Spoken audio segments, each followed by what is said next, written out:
Hello, magandang gabi po. Magandang gabi. Yeah, yeah, yeah. Yeah, yeah, yeah.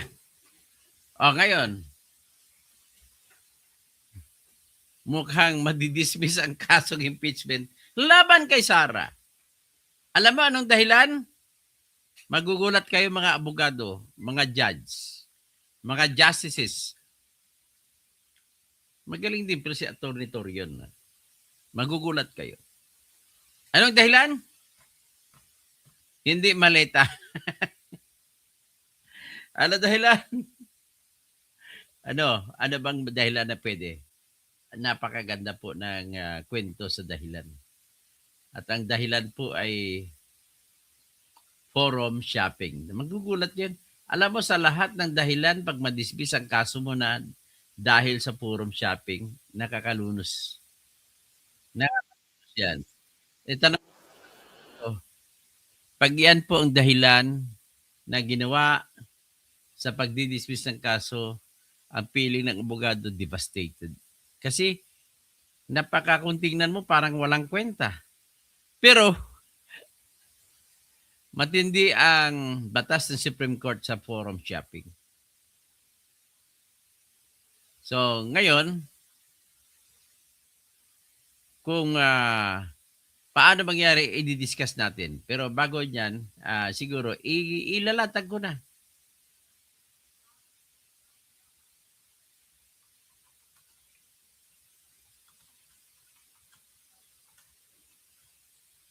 Matindi, matindi. At ang dahilan kung bakit madidismiss ay walang iba, kundi si Dilima! D5! D5! Magugulat siguro si Dilima ngayon, nakikinig ka man ngayon. Madam Leila Dilima, kung nakikinig ka po ngayon, nais ko sana na magpapasalamat ka sa akin. Ako po ang pinakamalaking dahilan kung bakit na-dismiss ang kaso laban sa iyo na sinampa laban sa iyo ng mga tauhan ni Digong nung araw. Itanong mo sa mga abogado na mga kasama mong akusado kung bakit. Itanong mo rin sa mga abogado mo. Alam mo dahilan? Na-discover ko at aking binlag na ang abogado sa isang testigo laban kay Dilima ay si Attorney Emmanuel S. Buenaventura, kapatid ng judge. Kakahiya tong judge si Romeo S. Buenaventura. Kapatid niya ay si Emmanuel Buenaventura, abogado ng testigo laban kay Dilima, at si Dilima ay humaharap kay Judge Romeo S. Villanueva. Villanueva, Buenaventura. Nang nalaman nila yan, ginamit nila yan, ang aking blog. At iyon ang ginamit na dahilan kung bakit nalo sila. Kung bakit nabigyan ng parusa ng Supreme Court si Judge Romeo S. Buenaventura. At kung bakit napilitan po si Judge Buenaventura na mag-inhibit o umalis sa kaso ni De Vera at napunta kay Judge Abraham ang kaso ni Dilima at nanalo na si Dilima.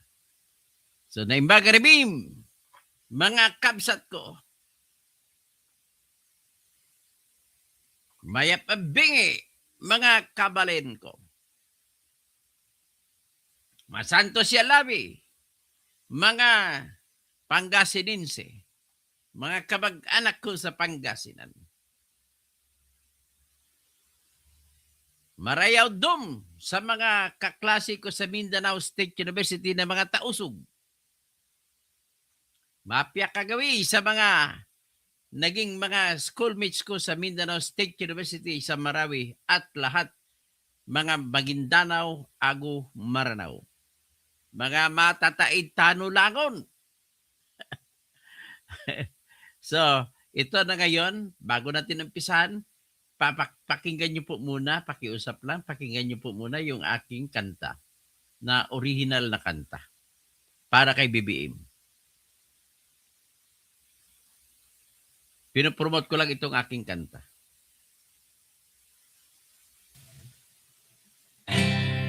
Okay lang ba Pwede nyo sa'yo, i-download para maging music nyo. mga kababayan? Mali-malit ang pera, diniliver kay BBM.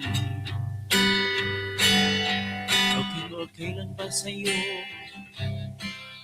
Bilyon-bilyon pera, binibigay ni Chaldico kay BBM. Okay lang ba sa'yo? Mali-malit ang pera, dinidinilip ni Chaldico kay BBM. 56 billion ang lahat na binigay, pera pa ang 100 million insertion. 56 billion ang lahat na ibinigay, pera pang 100 billion na insertion.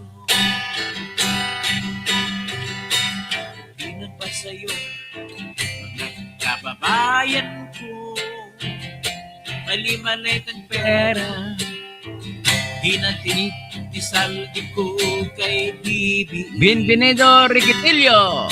Magandang gabi mula sa Pilipinas. Andiyan ka ngayon sa Kingdom of Saudi Arabia. Pera, May Allah bless you more. Assalamualaikum warahmatullahi wabarakatuh. Mga kabayan, 56 billion ang lahat, Kabsat ko, welcome na welcome. pera pa ang 100 billion na insertion. Mga kababayan, kailan kayo mag-aklas para maipamas ang bagong gobyerno?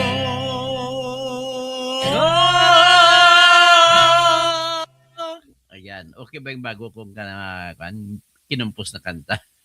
Ito ngayon. Sinabi ko lang sa inyo, tanangin niyo mo yung pwede niyo po tanungin ang lahat ng mga abogado na kakilala niyo. Mga judge na kakilala ninyo. O mga judge dito ngayon, mga abogado na kikinig sa akin ngayon. Mga fiscal AJ, listen to me, listen up, listen good. Kinukopya ko yung salita ni Erwin Tulfo, ha. Alam mo, fiscal AJ, si Atty. Libayan. Listen up and listen good. Ang nangyari po ay ang kasong sinampa laban kay Sara Duterte ay madidismiss. Ha? Madidismiss. Anong dahilan? Ha? Kagaguhan at kasakiman ng mga congressmen. Lalo na si Dilima, si D5. Bakit ano po yun? Ano po yun? Ben Reclamador, ito po. Meron po kasi tinatawag sa lahat ng kaso sa Pilipinas, sakop yan, bawal ang tinatawag na forum shopping. Jerry Nisperos, ha? Hindi po, sa tama lang po ako at hindi po si Digong ang pumatay kay Percy Lapid. Nais ko lang bagitin sa iyo yan ni Jerry Nisperos. Ebidensya namin na nagsasabi na si Bantag po. Ngayon, abogado ako na nagpapanalo sa lahat ng kaso ni Percy Lapid, Jerry Nisperos. So, kung magtataka ka kung bakit ganito ang salita ko, kasi hindi totoo lahat ng akusasyon ninyo. Puro lang galing po sa inyong kaibuturan ng inyong kasinungalingan. Minsan ang kasinungalingan ay hindi mo alam na kasinungalingan na pala sinasabi mo. Naniniwala ka kasi sa mga manluloko na vlogger. Kagaya kay Insurrecto. Kagaya ka Vlogcaster Armandin. Puro mga marites po yan. Huwag po kayo maniwala dyan. Ito ngayon ang katotohanan. Ang magiging dahilan na nakikita ko na pinakamadali, na nakikita ko na hindi na kailangan ng Supreme Court na mag-isip ng malalim, ay simple lang napaka-technical na sasama naman ang loob ng mga kalaban ni Sara. At obligado ang Supreme Court na i-dismiss sa ganitong dahilan. Bakit po? Paano ba nagkaroon ng forum shopping? Bago ko sasabihin, bago ipakita, ay ganito. Ang forum shopping po, Mr. Jerry Nisperos, Ben Reclamador, halimbawa, kumasok ka po sa branch 1 ng RTC. Pagkaso mo sa branch 1 ng RTC, halimbawa Manila, alam ko si Judge Aliswag ang branch 1 eh. Pinakamasungit na judge sa buong Pilipinas. Ngayon, pag sinampa mo dyan, ang kaso mo ay hindi ka pwede magsampa ng ibang kaso na katulad sa kaso sa branch 1. Para isampa mo ulit. Kung magsampa ka sa iba, akit kalimbawa sa Court of Appeals, kapareho ang issue, kapareho ang partidos, pareho ang batas na pinag-uusapan, pareho ang mga pangyayari na pinag-uusapan. Ang mangyayari dyan ay nag-file ka, nag-forum ka dito sa RTC, Manila. Nag-forum ka rin sa Court of Appeals. Ang tawag dyan ay dalawang forum ang pinaglagay mo ng kaso mo. Ang tingin ng Supreme Court niyan, paulit-ulit na desisyon ng Supreme Court. Ikaw po ay naghahanap ng mga korte na kung saan ikaw ay mananalo.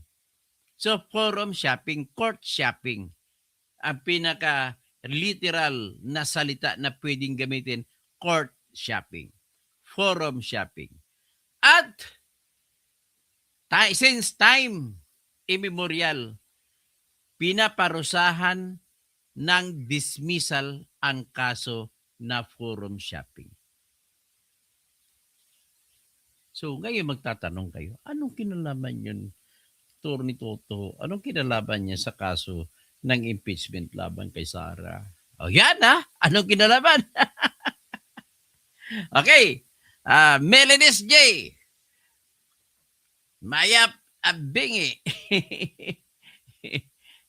Sige mga kabalin ko dyan sa Singapore. Mga kabsat ko sa Singapore. Naimbaga Rabim sa inyo. Si Elizabeth Woodbury, thank you for watching my blog always in New York. Start spreading the news. I'm yearning to stay. I want to be a part of it. New York, New York. This little town blues. I'm longing to stay. I want to be a part of it. In old New York. I want to wake up in a city that never sleeps. I want to be the king of the hill. Hindi ko lang memorize ang lyrics. Pero kinanta ko lang kasi nakita ko si Elizabeth Woodbury na sa New York siya. So Fernando Rafael Fernandez Cuervo. Viva Libertad! Listening from Logroño, La Rioja, España. Si Ben Reclamador, anong kinalaman sa impeachment ni VP Sara? Ito na po. Ito na. Ha! Ha!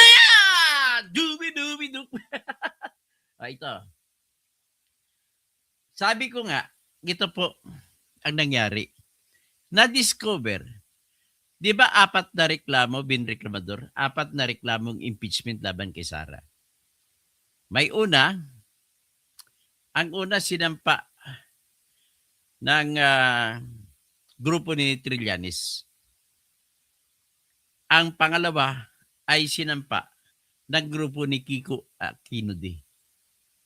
Ang pangatlo, sinampa nitong parang akbayan ata. Basta may grupo. Pagkatapos, pang-apat. Okay. Ang pang-apat, sinampa ng grupo ni yung UP professor na si Attorney Armand Virgil Ligutan na bakasyadong mayabang, assuming feeling niya magaling siya. Hoy, magdebate nga tayo, Ligutan. Ha? Ang mangyari dito, debate sa gitna ng UP, representing UP College of Law ka. Ako naman, pamantasan ng lusod sa likod ng Manila City Hall. PLM, College of Law. Okay. Ito po yun. Pangatlong, ang pangalawang kaso, ladies and gentlemen, para kay sa grupo ni Kiko Aquino, si Leila de Lima ang pumirma na congresswoman na nag-endorso. Kita na, tandaan nyo pangalawang reklamo si Leila de Lima ang nag-endorso. Pangatlo, ang pangatlong reklamo, si Leila de Lima rin. May forum shopping na. Bakit? Ibig sabihin, baka matalo yung isang reklamo, may pangatlong reklamo pa siya. Yan po ang classic na forum shopping. Biro mo, mag-endorse ka, 2 reklamo. Nako, patay kang bata ka. Walang ibang sisihin ang mga kaaway ni Sara, si Leila de Lima lang. Akalain mo, Leila de Lima, number 4 ka pa sa Bariksam? Ba't ganun ang ginawa mo? Hindi ka malang nag-isip. Naku! Ay! Ay, nako. Wag muna natin pag-usapan ang merito kaya.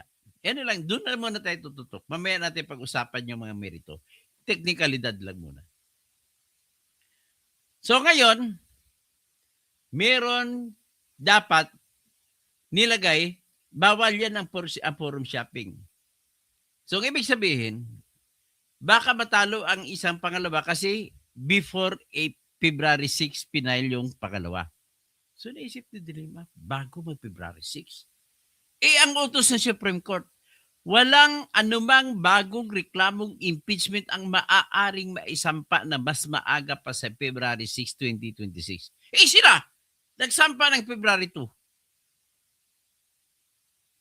Patay ang bata. Kasi sabi niya, matatalo ako doon, sabi ni Dilema. Kaya nagsampa, pumirma din siya bilang major complainant as endorser sa pangatlong reklamo na sinampa after February 6. Di ibig sabihin, dyan pa lang, hindi na po titignan ang merito ng kaso. Dismissed. So, ano magyari ngayon? Kaya pala, napansin ninyo, sinubukan pa nila ni Dilima na isalba ang pangatlong reklamo.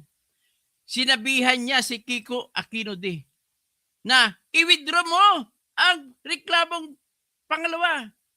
Yun pala ang dahilan.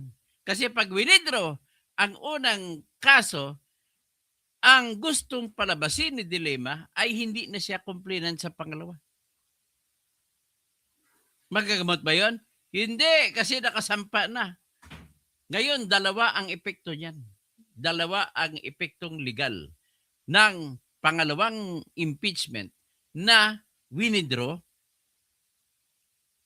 Ang unang epekto, kung winidraw noong March 2, 2026, ang epekto ay magiging bawal na ang mga bagong reklamong impeachment. Kasi ang withdrawal that makes a complaint not viable anymore prohibits the succeeding impeachment complaint. mas nauna, March 2. Tapos pinag-usapan nila March 3. Ay, wala na, bawal na. Bawal na. That is the first effect. A second effect ay ganito. Nagsampa ka pala sa pangalawa na impeachment complaint. Nagsampa ka rin sa pangatlo. Ano tawag yan? Sabi ng mga Ilonggo, tando-tando, din bukid. Alam mo sa Ilonggo tsaka Cebuano kasi tsaka Waray, ang bukid na tinatawag ay bundok. Kaya meron kami yung parang parang uod. Hinahawakan namin, pinaglalaroan ko ng bata pa ko. Ang tawag namin tando-tando. Pag ginagalaw-galaw namin yan, gumaganon-ganon siya, buhay. Tinatanong ko kung saan ang bundok. So, yan po ang matindi dyan. Forum shopping. Madi-dismiss. Pangalawang illegal effect ay forum shopping. So, kung ma-dismiss ang article, ang pangatlong reklamo, ano maging epekto kasi may pang-apat pa na reklamo. Kung madi-dismiss ang pangatlong reklamong impeachment dahil sa forum shopping, ay mangyari niyan, madi-dismiss din ang pang-apat. Bakit? Kung ano ang laman ng mga akusasyon sa pangatlong reklamo, ay ganun din ang laman sa pang-apat na reklamo. Kaya, dead. Dead na dead talaga ako sa mga pakimbat-kimbat mo. So, ito, pakinggan natin si Atty. Torion sa pag-explain niya. Saan ba yung interview kay Atty. Torion? Ito. Welcome, Attorney Israelito Torion. Isang abogado na Muslim. Pero ang pangalan niya parang Israel. Ha? Pakinggan natin. Sara Duterte, ang lead petitioner, ay meron tayong magiging panauhin ngayon dahil nitong nakalipas po na linggo ay meron pong nagpetisyon sa Korte Suprema para ipatigil na yung tinatawag na mini trial o mga pagdinig dyan po sa Kamara kaugnay sa impeachment complaint laban kay Vice President Sara Duterte. Ang lead petitioner ay nasa Zoom natin ngayon. Walang iba kundi si Attorney Israelito Torion. Attorney, maayong gabi. Admar Villando po. Good evening everyone. Magandang gabi po sa kanilang lahat. Assalamualaikum warahmatullahi wabarakatuh. Good evening. Good evening. Opo, Attorney, para sa kaalaman lang ng ating mga kababayan in layman's term, ano po yung idinulog ninyo sa Korte Suprema na may kaugnayan dito po sa impeachment versus VP Sara? Well, sa ating mga kababayan, magandang gabi po sa kanilang lahat. Idinulog po natin yun sa Korte Suprema. 188 pages po yun na petisyon. Kasi nga po sa tingin natin ay may grave abuse of discretion amounting to lack or excess of jurisdiction po ang ginawa yung House of Committee on Justice. Alam niyo po, under the 1987 Constitution, Article 8, Section 1, ang Korte Suprema po ay binigyan ng kapangyarihan ng ating saligang batas ng ating 1987 Constitution to look into the actions of other branches of government, including the House of Representatives and even the Committee on Justice, if they are performing within the allocated powers that they have under the 1987 Constitution. Now, kung sumobra na sila, katulad sa ginawa nito, pwede tayong dumulog. No? Any citizen, maski sino po, ay pwede pong dumulog, any taxpayer or citizen, doon sa Korte Suprema, kaya para questionin ito, para hindi po maging abuso, walang grave abuse of discretion. Ito yung ginawa natin. Bakit natin ginawa ito? Una, dapat nga po, yung threshold level pa lang ng trabaho ng Committee on Justice, at the very least, yung third and fourth impeachment complaint, dapat dinispis na po yun. Ano po yun? Kasi wala pong sufficiency in form and sufficiency in substance. Ipaliwanag ko lang sandali ha. Yung third complaint, dapat dismissible outright yun. Kasi nga po, sa rason lang na yung nag-endorse noon ay si Congresswoman De Lima. Siya din yung nag-endorse. Ayan sabi na Torion, yung pangatlong reklamong impeachment ay dapat dismiss din yon. Kasi nag-endorso, ang endorsement, main reklamador, pag ikaw na-endorse, you are already a complainant in that matter. Okay, Dun patuloy. sa second complaint. Ang sabi pa nga niya, yung third complaint ay improved version daw. Ang mali po nito, ang endorsement kasi isa sa cross-sanct sacred process. Ito po yung constitutional filter po. Ano yung constitutional filter? Dito po sana sinasala ng ating mga congressman kung ang kanilang complaint na pipepermahan ay naaayon ba doon sa mga allegations na mag-equivalent to the crimes of grave violation of Constitution, graft and corruption, bribery, other high crimes, no? Na mga constitutional impeachable offenses. So pag-certify nila, pag-endorse nila, it is as if they already filtered it and they believe to their heart and mind, certify that they are actually, the complaint is already fit to be filed, no, in the House of Representatives because it has ultimate facts charging the impeachable crime. Hindi naman po pwede na endorse siya sa second complaint. Oy, at the same time, I am also endorsing the third complaint. Violation po yan. Akin yan to a violation on non-forum shopping. Oo. Hindi po pwede na i-certify mo itong isa and at the same time certify din itong isa. Hindi na constitutional filter yan. Conveyor belt na yan na maski you will Yan use ang tinatawag na forum shopping. the endorsement process as an avenue, as a chance for you to, politically harass a political opponent, which is actually done here. Yung fourth complaint naman, reiteration lang ng mga complaints Pareho doon naman. sa previous na complaint na na-dismiss na at saka paski sa first, second, and third. Meron lang dinagdag yung affidavit ata ni Madriaga. Pero ang mali kasi doon, sa tingin natin ay ito, no? Yung mga allegations doon ay walang ultimate facts na nagsasaad under Rule 3, Section 5 ng rules ng House of Representatives on impeachment na may mga allegations sufficient na mag-charge ng mga impeachable offenses such as grave violation of Constitution, graft and corruption, bribery. Kasi yun ang dapat na batayan. Bakit yun ang dapat na batayan? Doon kasi sa impeachment complaint ni Presidente Marcos, sabi nila, dinismiss nila kasi wala daw ultimate facts, wala daw sapat na ebidensya, wala daw sufficient nexus, wala daw sufficient linkage yung mga krimen na nakasaad doon with respect to Presidente Marcos. Oh, ganun pala eh. Wala palang ultimate facts eh. Eh bakit pag sa kay Marcos, dinismiss nila kaagad dito kay Vice President Sara Duterte. Hindi nila dinismiss, nag-issue pa sila ng mga sabina para mangalap ng mga ebidensya para palakasin yung complaint. Ginawa pa nila yon kay Marcos? Hindi. Eh bakit nila gagawin nito ngayon kay Vice President Sara Duterte? Hindi ba violation ito ng Equal Protection Clause of the 1987 Constitution? Yan.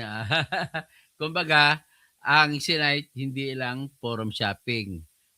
Ito kasi si Atty. Torion ang isa sa pumirma sa petition. So mas alam niya kung ano ang laman ng petition nila.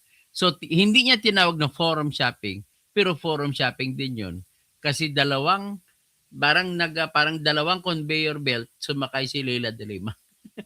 So ang panghuling rason niya ay yung double standard. Bakit paglalabag po yan si tinatag na Equal Protection Clause? Anong ibig sabihin po ng Equal Protection Clause? Ito po yung napapaloob sa Section 1, Article 3 ng ating Konstitusyon. Nang lahat ng tao ay dapat pantay-pantay ang pag-apply ng ating batas. Nakasaad po dyan, no person, Section 1, Article 3, no person shall be deprived of life, liberty, or property without due process of law, nor any person shall be denied the equal protection of the laws. Yan ang equal protection. Kailan kung ano ang batas na apply sa impeachment kay Sara, dapat ganun din ang batas na mag-apply laban kay BBM. Kaya mananalo din si Sara sa pangalawang rason, paglalabag ng Equal Protection Clause. Yan po ang double standard. Pakinggan po natin siya. Ulit, patuloy pakinggan natin si Torion. yung rules, yung contours, limits ng power ng House of Representatives, mag-apply yun maski sino ang respondent. Hindi po pwede na stricto ka masyado doon kay Marcos at saka ilax mo yung mga requirements mo dito kay Vice President Sara Duterte. Violation yun ng Equal Protection Clause of the 1987 Constitution. Kaya nga, i-file talaga namin. Maski nga hindi kami nagkonsulta doon kay Vice President Sara Duterte, pwede ba namin gawain yun? Pwede nating gawain yun kasi we are citizens of the Republic. Nais ko lang klaro makinig po kayo. Si Congressman Isabel Zamora na napakabuba na abogada. Si Attorney Jesus Palces, napakabubong abogado, graduate ng UP College of Law.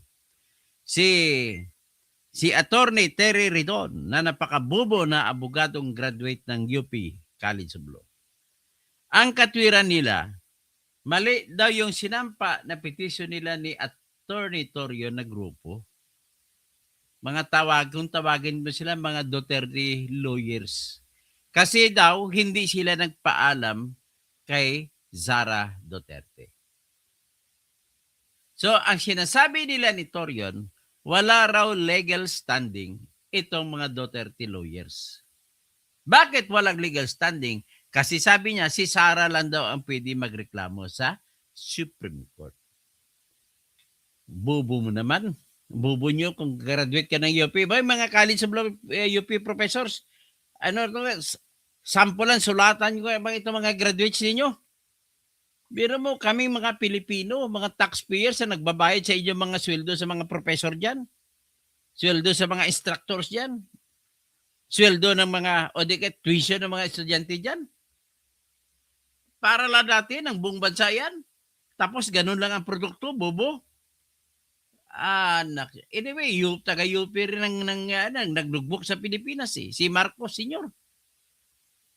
So anyway, ganito lang po kasimple. Ang kabubuhan ninyo na sinasabi ninyo, Attorney Terry Ridon, Attorney Isabel Zamora, Attorney Jinky Lucarit Cloestro, Attorney Jesus Falsus in Unos, Falsus in Omnibus, si Attorney Ligutan, si Attorney Dino De Leon, isa, si Attorney Archie Guevara. Napakabubo nyo na naman. Bakit? Matanong ko kayo, alam nyo ba, di ba, nung unang impeachment laban kay Sara, si Attorney Torion at grupo, the same group, sumama lang dyan si Attorney Vic Rodriguez at saka iba pa bago, may mga bagong sumama. Ay, pinayagan sila ng Supreme Court doon sa unang impeachment para magrereklamo para kay Sara, kahit wala silang kinalaman kay Sara Duterte. Just because they are taxpayers also. Nagbabayad ng buwis. Sa pag-inog ng impeachment proceedings, may ginagasta na pera habang naghihiring kayo. Siyempre may pagkain, kahit itlog lang kinain mo sa hearing, nagmirinda ka lang, kape lang. Expenditure yun ng pera ng pamahalaan. Kaya may katwiran ang taxpayers. Isa pa, registered voter yan. At karapatan ng kahit sinong registered voter ang makisali sa anumang mga kaso na political. Kaso political case ito Mag-impeach ka. So, political case po yan. Kaya merong personalidad sila ni Attorney Torion na sumali dyan. At kung inaprubahan ng Supreme Court yung una nila pagkaso, impeachment din yun na kung saan nanalo sila, ay with more justification and reason na tatanggapin ng Supreme Court ngayon ang kaso na sinampa nila ngayon. Although, iba naman ang issue sa ngayon.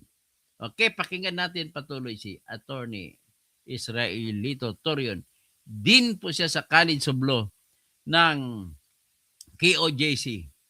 Under Article 11, Section 3 Sa is Jose one Maria of the Basa, ways by Jose which Maria a College. citizen can directly seek the succor of the Supreme Court, the help of the Supreme Court in actually questioning grave abuses of discretion amounting to lack or excess of jurisdiction of the acts of the other branches of the government. At saka, ito po yung pinaka-correct na example. Di kami, minamahal namin masyado si Vice President Sara Duterte. Binoto namin yun.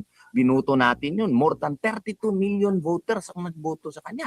Itong mga congressman, ilan lang ang boto. Iba pa dyan, hindi nga binoto ng diretso. Party list pa.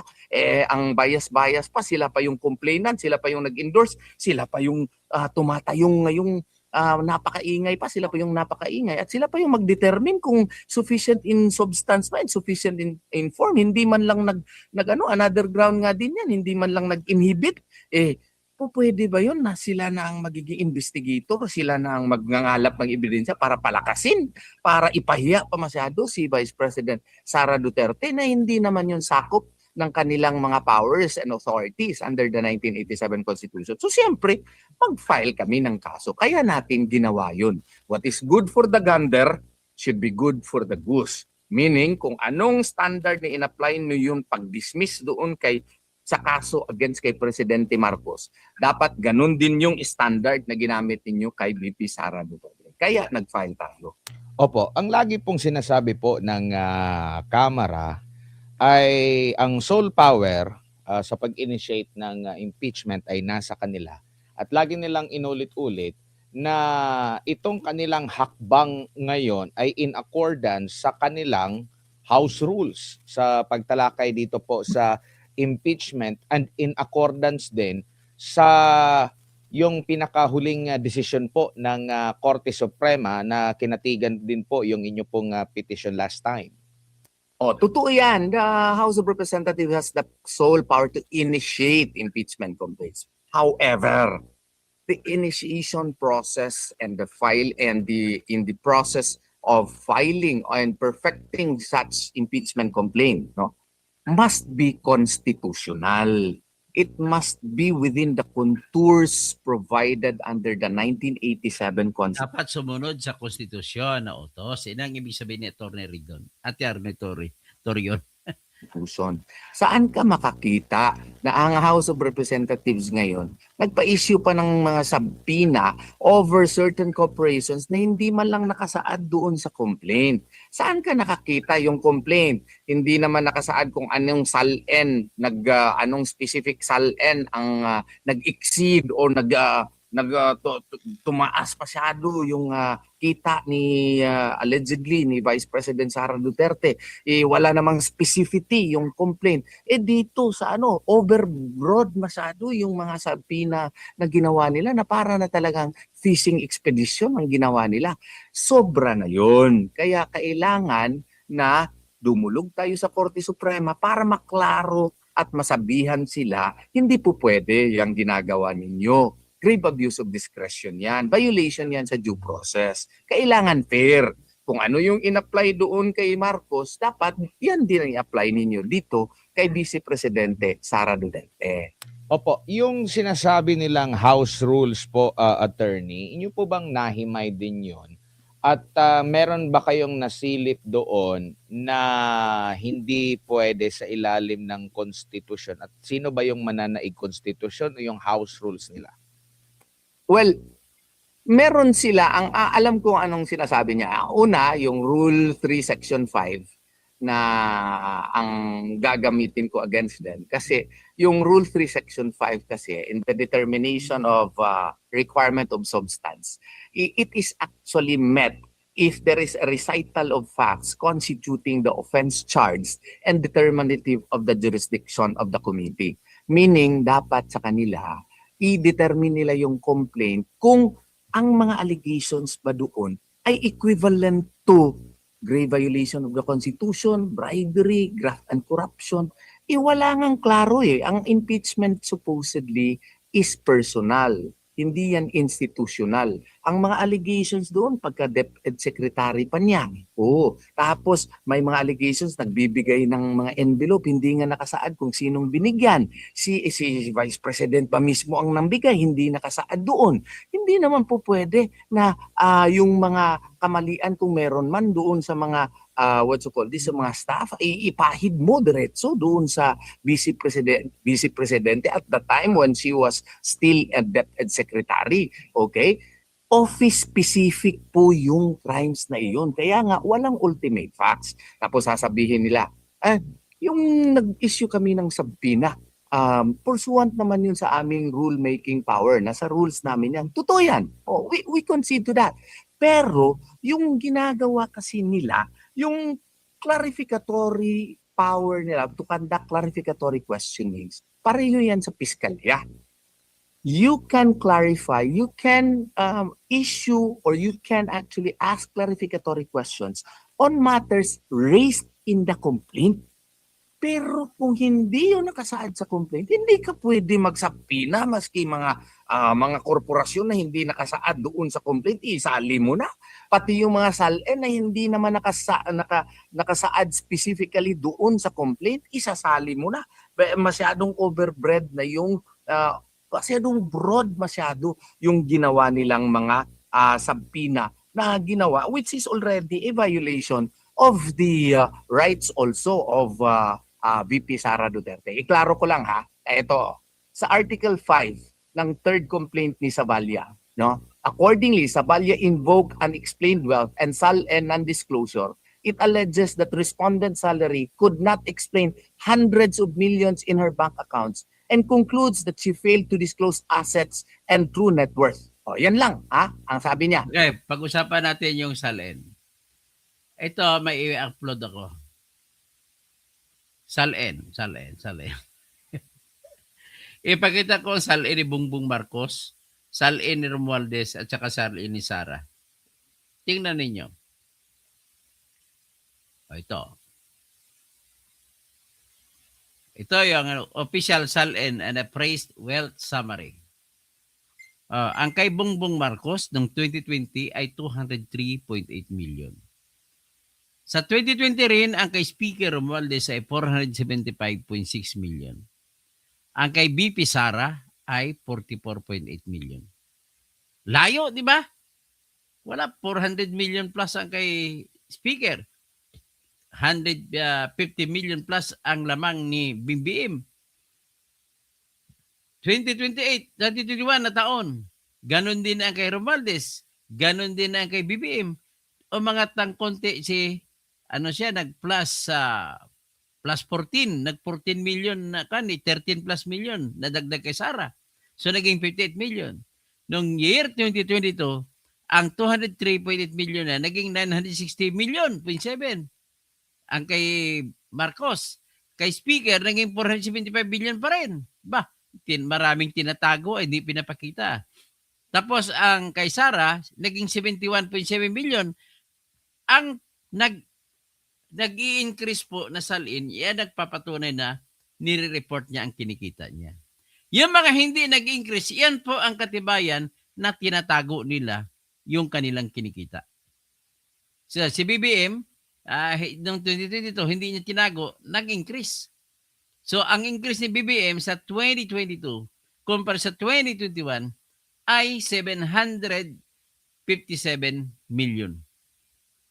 Ang naman, 2023, naging 1.157 billion ang net worth ni BBM. Bilyonaryo na siya. Ang kay Speaker Romualdez naman ay naging 493.5 billion o mga lamang ng 17 million. Ang kay Sara, mula sa 71.7, naging 77. So, nagdagdag siya ng mga 6 million. Tapos, 2024, yung pera ni BBM ay naging 1.375 billion. Si Speaker Romualdez naman ay 3.5 billion pesos. Ang kay Sara, 88.5 million lang. So, yan po. Tingnan ninyo. So, may katwiran ba? Kung habulin mo si Sara, hindi mo habulin si BBM? Yan po ang mangyari dyan. So, anyway, after having said that, let me stop it here, no? Kasi mahaba masyado. At least, i-summarize ko, madidismiss ang kaso ng laban na impeachment, laban kay Sara Duterte, kung ako tanungin nyo, sa tatlong ground. unang ground ay yung forum shopping. Dahil pumirma as endorser, pag endorses po kayo, binreklamador, complainant din kayo. Kasi tandaan ninyo, walang pinag-iba yan sa sitwasyon na 1/3 na congressman na dami ang pumipirma as complainants. Walang pinag-iba yan sa tinatag na 1/3 rule. Diretso na kagad. At kung dito naman as complainant endorses, complainant din siya. So kung naging complainant si Sara as si Leila de Lima sa number 2 complaint, dapat hindi na siya magiging complainant sa ibang complaint. Ang problema sa kanya, yung number 3 na complaint, pumirma pa si de Lima. So may forum shopping na. So kung madismiss ngayon, ang third complaint dahil forum shopping ay madidismiss din ang pang-apat na reklamo kasi identical. Pareho lang ang laman ng number 4 na complaint at saka number 3.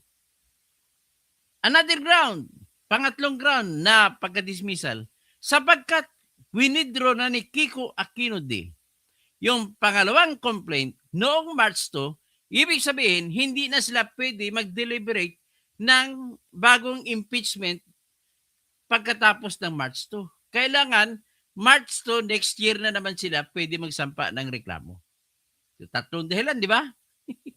Yung isa dyan, yung pang-apat na hinuhope ko at positive ako na mananalo sila ay yung nilabag mismo yung batas ng Kongreso na kung kayo ay magpapatakbo ng reklamong impeachment, kailangan sasalain mo sa Section 5, Rule 3 na nagsasabi, kailangan tingnan mo ang reklamo na impeachment kung ito ba ay nagbabanggit ng lahat ng detalye na kailanganin para i-impeach mo si Sara or i-impeach mo si BBM. Anong tawag dyan? Yung mga 4Ws and 1H. No? So ano pang 4W? Who, what, when, where, and why. So 5Ws and 1H. How? Dapat lahat ng detalye ganun nasa sagot doon para ma-impeach ay binabanggit ang detalye. Pagdating kay Sara, hindi po kompleto kung ang how, kung paano nananakaw ni Sara ang confidential fund. Hanggang doon lamang kayo na binigay ang pera sa dalawang intelligence officers na si Raymond Dante Lachica at saka si Colonel Dennis Nolasco. At nagbigay pa ng resibo na Mary Rispiatos, maraming mga peking resibo. Yang batas po yan sa confidential fund na huwag kilalanin ang totoong tao na tumanggap ng pera. Kaya ganun ang dahilan kung bakit mga peking pangalan ang binigay na resibo kung sino tumanggap ng pera. Kasi kung uungkatin mo yan, makikita ngayon kung sino mga tao ang nagbigay ng tip sama kay Sara Duterte sa pagre-recruit ng mga junior high school natin at saka senior high school students na magiging NPA. Yan po ang katwiran dyan. So ngayon, kung walang banggit ng 5Ws and 1H, ay automatic dismiss. Ang kay Bongbong naman na reklamo ay nabanggit lahat. Pero binasura.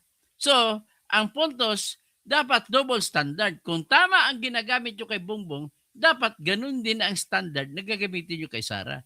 Otherwise, nagkasala kayo, nilabag ninyo ang Section 1, Article 3 ng ating Constitution na pinakamataas na batas na nagsasabi, no person shall be deprived of life, liberty, or property without due process of law, nor any person shall be denied the equal protection of the laws. Equal ang protection, equal ang pag-apply, equal ang pagparusa ng batas natin sa bawat tao. Pareho silang impeachable officer, dapat pareha ang pag-apply. Ganun sana dapat, pero hindi po nila ginawa. So ang kay BBM naman, kompleto naman ang pagkabanggit para mapatunayan mo na dilabag niya ang tiwala ng taong bayan sa pamamagitan ng hindi pag-submit ng kanyang hair follicle test. At nilabag niya rin ang tiwala ng taong bayan nang siya'y nagkamal ng salapi, mali-malit ang salapi mula sa kaban ng bayan. Dahil siya naman nag-aproba. Kompleto pong detalye. Ang lahat ng W's and 1H ay kompletong detalye. Kay Sara naman, pagdating naman sa confidential fund ng Department of Education, hindi binanggit ang lahat ng detalye kung paano maisasama sapagkat hindi naman siya Vice President nung siya'y Secretary ng Education. Hindi mo pwede i-impeach ang Secretary of Education. So kulang din ang pagbanggit kung paano mo idadamay. Wala. Next, ang akusasyon kay Sara na nagsabi siya na nag-announce sa kanyang press conference nung nakakulong si Zulaika Lopez sa loob ng House of Representatives na kulungan, na siya raw, sinabi niya muna na mayroong death threat siya, na papatayin daw siya ni BBM, ni Lisa Marcos, tsaka ni Tambaluslos. At para madepensa niya sarili niya, ay kumausap na siya ng isang killer. So pinaalam niya doon, warning po ito, hindi po ito death threat, warning po ito. Winarningan si BBM na kung ipapatay siya, papatayin din sila. Ganun na po kasimple. So a warning is not a death threat. Parang kagaya rin yan ng demand letter kung pumasok ka. Bago tatanggapin ang kaso mo sa korte, kailangan mag-demand letter ka muna sa taong kakasuhan mo. Halimbawa, may utang na salapi ang taong gusto mong kakasuhan. At kailangan mag-utos ng korte na utusan siya na bayaran ka. Bago tatanggapin ng korte ang kaso mo at bago pagbigyan, sasabihin na sufficient in form and substance, ay dapat nagpadala ka muna ng demand letter, which is parang death threat, parang threat din yan. Pero karapatan mo na mag-demand kasi nasa ilalim ng batas na depensahan mong iyong kayamanan. Ganon din sa buhay mo, kasama sa batas ang self-defense. Kahit sino pang tao, pumatay ka man, basta self-defense, hindi ka makukulong. Walang parusa na naghihintay sa iyo. Kaya pwede mo sabihin na self-defense ni Sara yun. At ang warning na yun ay commensurate lang sa inequality in the, sasabihin, intensity against the threat to be killed kasi papatayin daw siya. So iyan lang ang kulang-kulang din po ang pagbagit kung paano mo sabihin na maging murder yun. Paano mo sabihin na giging plot to kill murder yun kasi wala namang, hindi mo naman binanggit kung mayroon bang batas sa Pilipinas na may paparusahan ba ang plot to kill murder. Eh kung hindi murder yun kasi wala namang batas sa Pilipinas. Nolium crimen noli pena sine lege. There is no crime if there is no law punishing it. So, kung walang batas yan, hindi mo pwede tawaging high crime yan. Kung hindi nga crime yan, how else can you call it as high crime? Ganun lang po kasimple yan. Okay? So, I hope so you understood me already. Salamat po sa pakikinig. So, si Ryan Bingbing, good explanation. Zani Saludes, Kalbo. So, support, gunggong. Di, gano'n. Kung gano'n ba lang po, i-ban na lang po kita. Ban. Romeo Bundo, maayong kadlawan doktoto, amping mo diha. O sige, pag-amping, tanang mga Cebuano speaking, pag-amping. Tanan nga mga Ilonggo speaking, paghalong gig kamo sa inyo nga mga kalawasan.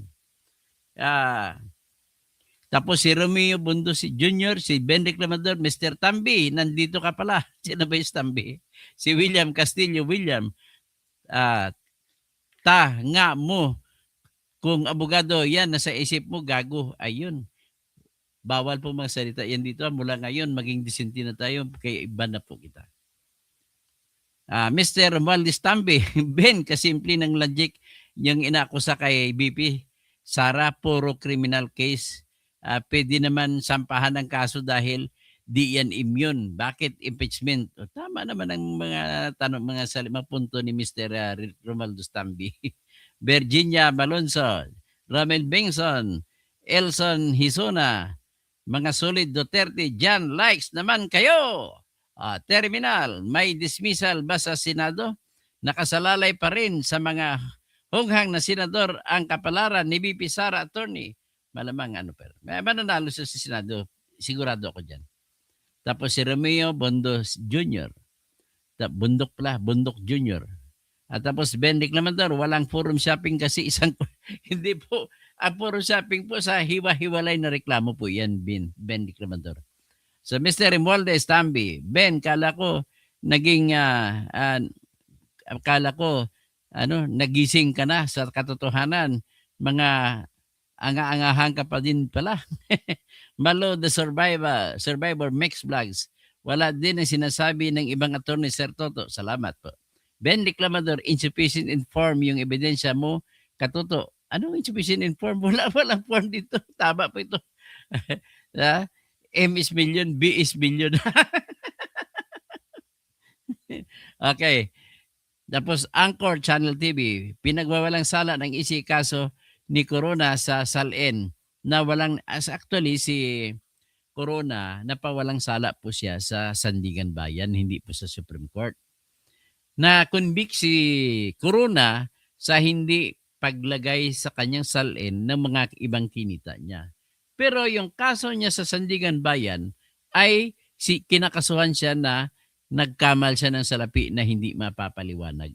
Pero bago siya mamatay, kasi yung mama na depressed, bago siya mamatay ay inabsuelto siya ng Sandigan Bayan. Ibig sabihin, walang kasalanan pala si Renato Corona. So Eljan, Ben Reclamador, ikaw na din ang sinabi mo dito, pero walang substance. So Ben Reclamador, 1,375,000 or B, mali pa yung pinakita mo. Yan, ibig sabihin, pasensya na kayong gumawa ng mali. Hindi, actually, hindi point yun. 1,000, 1,375 million.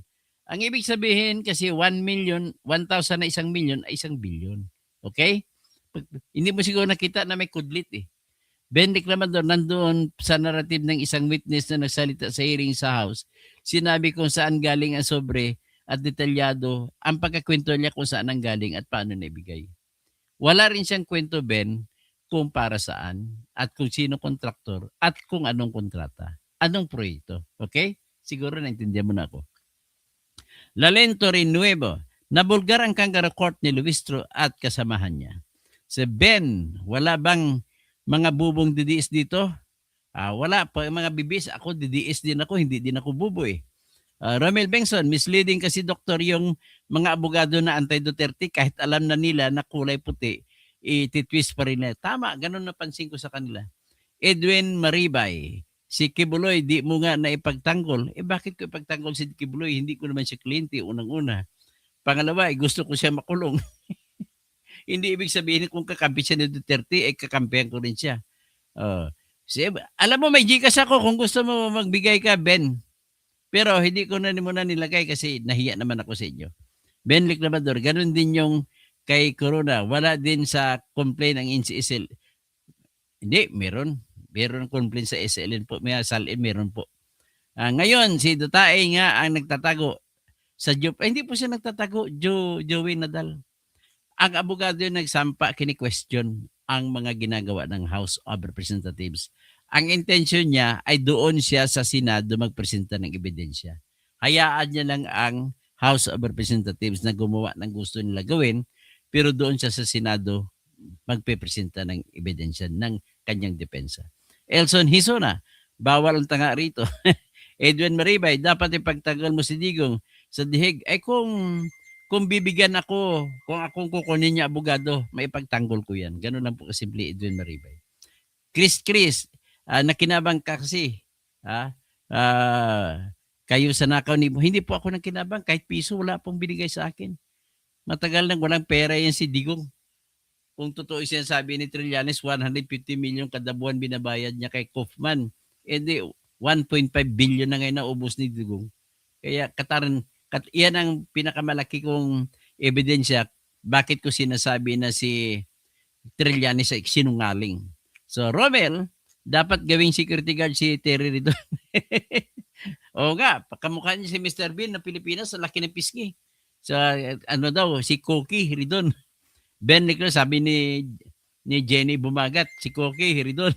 Ben Reclamador, fishing expedition, forum shopping, tapos double standard pa. Ay, 3 na. 3 ang dahilan. Napakatindi po. So Romel, Mine, Elson Hisona, sino pa? Hanggang dyan lang at maraming salamat kay Kumaro, Gilbert Labrador. Sino pang isa? Belle Rabino, Leon Nico Jr., Ardaniel. Sino pa? Si Ben Licmador. Sino pa? Si Bobby Sese. Diyan makikita itong tao parang si Guanson lang. Bakit?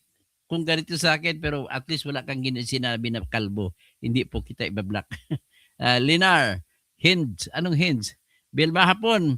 Dapat ang may kasalanan ay kulong na para wala ng problema ang ating bansa. Wala na ring astig-astigan na BP. Ay di, ikulong mo si BBM. Bakit hindi nakulong? Double standard ka rin. Elson Hisuna, Linar, Ruel Puertoliano, maniwala ko sa iyo. Ay, maniwala ka na lang. Okay, Linar, matulog ka na po. Okay lang na, basta hindi lang kayo tatawag nagwawala rito. Good eve, Fernando Jr. Dr. Toto, maganda rin boses mo, Dok. Okay. Tapos ito, I want to break free. I want to break free. I want to break free from your heart. I feel so satisfied. I don't need you. I got to be free. God knows I want to break free. Kaya dapat tayo magiging free na tayo lahat. Okay? Maraming salamat po sa inyo. At tayo, over and out na tayo. Bogsaram, galit si Coque Ridon kasi tinanggal. Tinanggal ni Duterte noon sa Presidential Committee on the Urban Poor. Virginia Malonzo, ang galing mo pong mag-explain, sir. Salamat, Mr. Romualdez, damay pa si Kibuloy. Si Kibuloy nag-rape talaga yun. Totoo lang. Ang ganda-ganda kasi ni Amanda eh. Mr. Romualdez, Calvo, Norberto Nicolas. Sana nga po, Dr. Toto, nabasura na yung impeachment. Tapos si Virginia Malonzo, si BBM ang pinakaugat ng problema. Sa totoo lang, siya pinakaugat ng problema sa lahat. Kasi kung hindi niya inaprubahan, ay wala na sana tayong problema. Magandang gabi, Jomar. Sige, Jomar. Bibigyan na kita ng allowance mo pang papako ka sa cross. At magdasal tayo, mga Katoliko. Dasal tayo, mga Muslim. Sulangon tano, pitiruan tano si Allah.